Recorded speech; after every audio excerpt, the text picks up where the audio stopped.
ഇതിൻ്റെ ഭാഗമായിട്ട് ഒരു സുഹൃത്തുമായിട്ടുള്ള ഒരു സുഹൃത്തിൻ്റെ ഇതിലാണ് ഈ സംഭവങ്ങൾ നടന്നിട്ടുള്ളത്.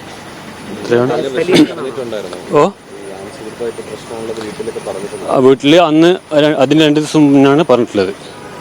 അതായത് കഴിഞ്ഞ ദിവസങ്ങളിൽ പിന്നെ നമ്മളെ വീട്ടിൽ വന്നിട്ട് ഈ കുട്ടി ഇങ്ങനൊരു അനുഭവം പറയുകയും അതിൻ്റെ ഭാഗമായിട്ട് നമ്മൾ സംസാരിച്ചുകൊണ്ടിരിക്കുന്ന ഒരു സമയത്താണ് ഞായറാഴ്ച രാത്രി കുട്ടി ആത്മഹത്യക്ക് ശ്രമിച്ചിട്ടുള്ളത്.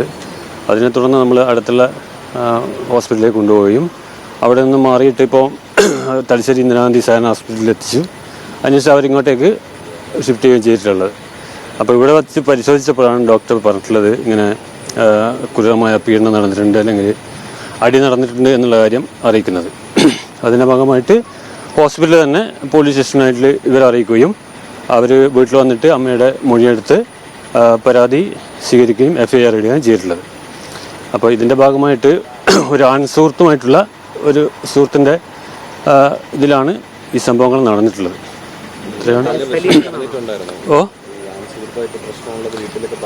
വീട്ടിൽ അന്ന് അതിന് 2 ദിവസം മുന്നാണ് പറഞ്ഞിട്ടുള്ളത്.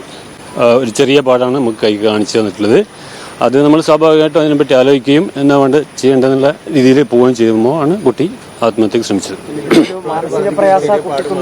അതെ, ഇതിന്റെ ഭാഗമായിട്ടുള്ള മാനസിക പ്രയാസം മാത്രമാണ് കുട്ടിയെ ഈ ആത്മഹത്യക്ക് പ്രേരിപ്പിച്ചിട്ടുള്ളത്. FIR 8-ാം തീയതിയാണ് മർദ്ദിച്ചതെന്നാണ് കാണുന്നത്. അതെ, അതിനുശേഷം ഒരാഴ്ചയോളം കഴിഞ്ഞിട്ടാണ് ഈ സംഭവം നടക്കുന്നത്. അതെ, അതിനുശേഷം ഈ അടിച്ചു എന്ന് പറയുന്ന ദിവസത്തിന് ശേഷം എന്തെങ്കിലും കുഴപ്പമുള്ളതായിട്ട് പ്രശ്നങ്ങളുള്ളതായിട്ട് ഈ കുട്ടി പറഞ്ഞിട്ടുണ്ടോ? ആ കുട്ടി അന്ന് ഒരു 2 ദിവസം കഴിഞ്ഞ ശേഷമാണ് ഇത് അമ്മയുടെ ശ്രദ്ധയിൽപ്പെടുത്തുന്നത്. ഈ ഒരു ചെറിയ ഭാഗം മാത്രമേ അന്ന് കാണിച്ചിട്ടുള്ളൂ, കൈയുടെ ഭാഗത്തുള്ളത്. പിന്നീടാണ് നമ്മളതിനെപ്പറ്റി ഒരു ചർച്ച എന്ന രീതിയിൽ, പെൺകുട്ടിയുടെ കാര്യമായിട്ട് ചർച്ച എന്ന രീതിയിൽ പോയപ്പോഴാണ് കുട്ടി ഞായറാഴ്ച രാത്രി ഈ സംഭവം ചെയ്തിട്ടുള്ളത്. നമ്മളിത് പൂർണ്ണമായിട്ട് മനസ്സിലാക്കുന്നത് ഈ ഹോസ്പിറ്റലിൽ വന്നിട്ട് ഡോക്ടറുടെ ഒരു പരിശോധനയിലും അതിന്റെ ഭാഗമായിട്ടുള്ള പോലീസിലേക്ക് ഉള്ള ഇൻഫർമേഷനിലാണ് നമ്മളും ബന്ധുക്കൾ എന്ന രീതിയിൽ നമ്മൾ മനസ്സിലാക്കുന്നത്. ഇല്ല, അതിപ്പം അവര് പോലീസിന് ഡയറക്റ്റ് റിപ്പോർട്ട് കൊടുക്കുക ചെയ്തിട്ടുള്ളത് എന്തൊക്കെയാണ് സംഭവിച്ചിട്ടുള്ളത് എന്നുള്ളത്. അതിന്റെ ഭാഗമായിട്ടാണ് പോലീസ് അത് വീട്ടിൽ വന്നിട്ട് അമ്മയായിട്ട് സംസാരിക്കുകയും അതിനുശേഷം അമ്മയുടെ പരാതി അടിസ്ഥാനത്തിലാണ് കേസ് രജിസ്റ്റർ ചെയ്തത്. ഈ ആള് ശരൺ എന്ന് പറയുന്ന ആള് ശരീരത്തിൽ എവിടെയാണ് അടിച്ചത്? കൈയിനാണ്? അല്ല, നമ്മളെ സംബന്ധിച്ചിടത്തോളം നമ്മൾ കണ്ടിട്ടുള്ളത് കൈയുടെ മാത്രമാണ്.